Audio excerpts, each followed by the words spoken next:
Good morning students. हमने अपने last lecture में अपना 5th चैप्टर कंप्लीट किया, इंटरनेशनल ट्रेड। उसमें हमने 2 टॉपिक्स किए थे, एक तो उसके फीचर्स और उसकी प्रॉब्लम्स। अब हमारा नेक्स्ट चैप्टर आता है 6th chapter, economic reforms since 1991 और ए न्यू इकोनॉमिक पॉलिसी। आर्थिक सुधार, रिफॉर्म्स का मतलब होता है सुधार। आर्थिक सुधार 1991 से या नई आर्थिक नीति, ये वो बताने हैं हमने। ठीक है, अब वो नई आर्थिक नीति क्या हुई थी, क्या नहीं हुई थी, वो देखो। फर्स्ट था हमारे पास उद्योग तथा व्यापार के लिए लाइसेंस के स्थान पर उदारीकरण की नीति आएगी। पहले जो लाइसेंसिंग वगैरह थी नीति, उसके स्थान पर क्या आई, उदारीकरण नीति आई। एल से लाइसेंसिंग और एल से लिबरलाइजेशन। फिर जो उद्योगपतियों के लिए जो कोटा होता था, उस प्रणाली के स्थान पर निजीकरण आया। क्यू से कोटा और पी से प्राइवेटाइजेशन।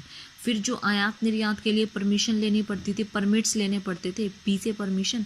देन इससे क्या हो गया, फिर ग्लोबलाइजेशन हो गया, जी नीति आई। ठीक है, तो इसमें LPG नीति आई, किसको रिप्लेस करके, LQP को। ठीक है, एल लाइसेंसिंग, कोटा और परमिट्स को रिप्लेस किया, किसकी जगह, कि इसकी जगह किसको रिप्लेस किया, LPG। लिबरलाइजेशन, प्राइवेटाइजेशन और ग्लोबलाइजेशन, ये तीनों टॉपिक्स आपको बहुत अच्छे से करने हैं। इन टॉपिक्स में से, इन तीनों टॉपिक्स में से आपका कोई भी एक टॉपिक आपको 6 मार्क्स में आपके पेपर में मिल जाएगा, 110%। ठीक है, तो अब इसमें देखो, फर्स्ट ऑफ ऑल लिबरलाइजेशन, नाम से ही पता चल रहा है, लिबरल मतलब छूट देना सब चीज़ की, बिल्कुल सब कुछ सबको किसी भी चीज़ में बांध के ना रखना, सबको खोल देना। ठीक है, वो होता है आपकी लिबरलाइजेशन। मतलब सरकार द्वारा जितने भी प्रत्यक्ष या फिर जितने भी नियंत्रण अप्रत्यक्ष रूप से लगा रखे थे, वो सब क्या कर दिए गए, हटा दिए गए। ये हुआ था हमारा लिबरलाइजेशन। जैसे आपकी पहले लाइसेंसिंग थी, हमारे पास वस्तुओं की वित्तीय कंट्रोल, जो वित्तीय नियंत्रण थी, फाइनेंशियल जो कंट्रोलिंग पावर थी, लाइसेंसिंग थी, आयात लाइसेंस, निर्यात लाइसेंस, विदेशी मुद्रा नियंत्रण, या सब कुछ जो, ये सब कुछ जो था, इनको क्या करते थे हम, प्रतिबंध लगा के रखते थे। लेकिन एल आने के बाद, लिबरलाइजेशन आने के बाद, ये सब कुछ क्या हो गया, खत्म हो गया। ठीक है, अब आप कहीं से भी अपना सामान मंगा सकते हैं और कहीं भी भेज सकते हैं, कोई भी काम शुरू कर देते हैं, काम शुरू कर सकते हैं, कितना भी एक्सपैंड कर सकते हैं, कोई प्रॉब्लम नहीं आएगी। ठीक है, तो अब ये तो थी हमारी लिबरलाइजेशन की। आपने समझा कि लिबरलाइजेशन के अंदर होता क्या है। अब ये देखो कि लिबरलाइजेशन के अंदर हुआ क्या क्या। ठीक है, मेजर्स क्या क्या हुए, उसके उपाय क्या क्या हुए, उसमें क्या क्या अपनाया गया। फर्स्ट आता है abolition of industrial licensing and registration. इसका मतलब क्या है कि नई औद्योगिक नीति की एक मुख्य विशेषता ये है कि आपकी नियंत्रित अर्थव्यवस्था के स्थान पर कैसी अर्थव्यवस्था लाई गई, खुली अर्थव्यवस्था लाई गई, उदारता की नीति लाई गई। इस उदारता की नीति के अंतर्गत जहां पहले आपको कोई भी काम शुरू करने के लिए लाइसेंस लेना पड़ता था, अब उस लाइसेंस की आपको ज़रूरत नहीं पड़ेगी। आप कुछ आपके ऐसे उद्योग होंगे जिनके लिए आपको लाइसेंसिंग की ज़रूरत पड़ेगी, लेकिन कुछ ही उद्योगों में आपको लाइसेंसिंग की ज़रूरत पड़ेगी, बाकियों के लिए आपको लाइसेंसिंग की ज़रूरत नहीं होगी। जिनके लिए लाइसेंसिंग की ज़रूरत होगी वो आपके 5 तरह के उद्योग हैं।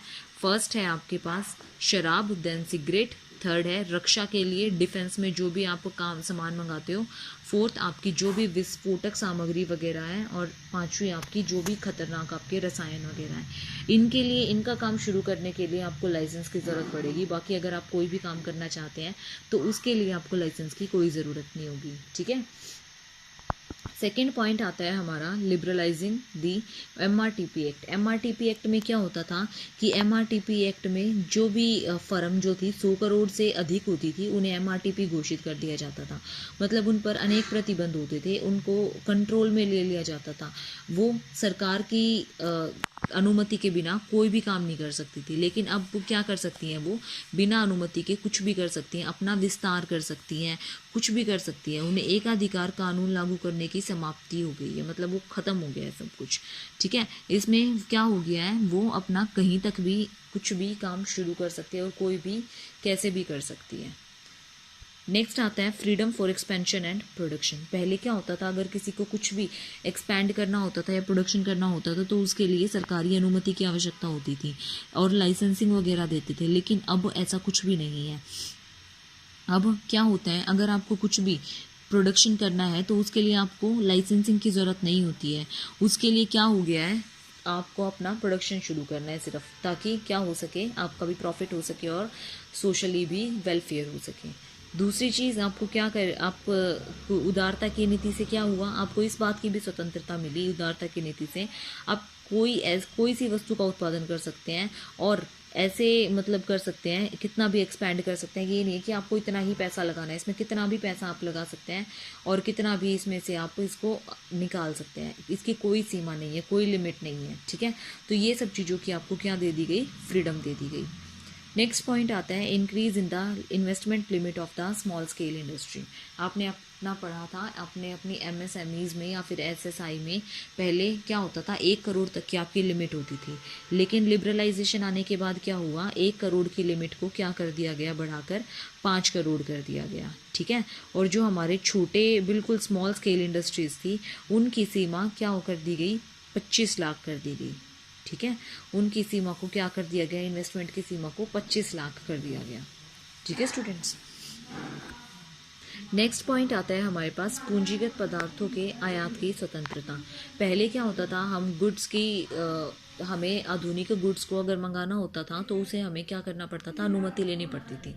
लेकिन अभी जो है आधुनिकीकरण वगैरह के लिए जो भी हमें सामान खरीदना है या जो भी मंगाना है, जो भी मशीनें वगैरह मंगानी है ताकि अच्छा माल प्रोडक्शन हम कर सकें या फिर कच्चा माल मंगाना है उसका हम आयात कर सकते हैं। हमें पूरी फ्रीडम है, कोई इसमें कहीं भी प्रॉब्लम नहीं आएगी।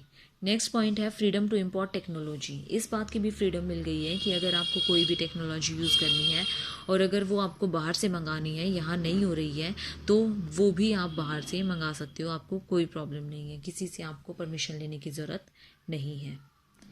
नेक्स्ट पॉइंट आता है आपके पास free determination of interest rate. Free determination of interest rate का मतलब है, ये क्या था कि पहले जो रिजर्व बैंक निर्धारित नहीं करते थे इंटरेस्ट रेट को, लेकिन अब देश के बैंकों को ये स्वतंत्रता दे दी गई है कि वो अपनी ब्याज की रेट खुद निर्धारित कर सकते हैं। इसमें आपको बिना किसी के परामर्श लिए कोई भी आप काम कर सकते हो, ठीक है। नेक्स्ट आता है टैक्स रिफॉर्म्स। टैक्स रिफॉर्म्स का मतलब क्या है, कर सुधार। पहले की उसमें क्या हो रहा है, जब से 1990 के बाद व्यक्तिगत आय पर लगाए गए करों की जो दर है वो बहुत कम हो रही है। ऊंचे करों की वजह से करों की चोरी होती है, ज़्यादा जो टैक्स हो जाते हैं उसकी वजह से क्या होती है, फिर चोरियां होनी शुरू हो जाती है। इसलिए ऊंची दर न हो तो बचतों को क्या दे दिया गया है, उसको बढ़ावा मिला है ताकि वो क्या कर सकें, अपना अच्छे से अपनी आय का ब्यौरा दे सकें और जितना टैक्स कटना है कम से कम उतना ही कट सकते ताकि चोरी ना हो, ठीक है स्टूडेंट्स। तो ये था हमारा लिबरलाइजेशन का मेथड। नेक्स्ट प्राइवेटाइजेशन और ग्लोबलाइजेशन का मेथड हम कल डिस्कस करते हैं। आज के लिए इतना ही काफ़ी है। आज आप अच्छे से इसको पढ़ लेना और नोटबुक में नोट भी कर लेना। आई होप कि आपकी नोटबुक्स कंप्लीट होंगी। Thank you students.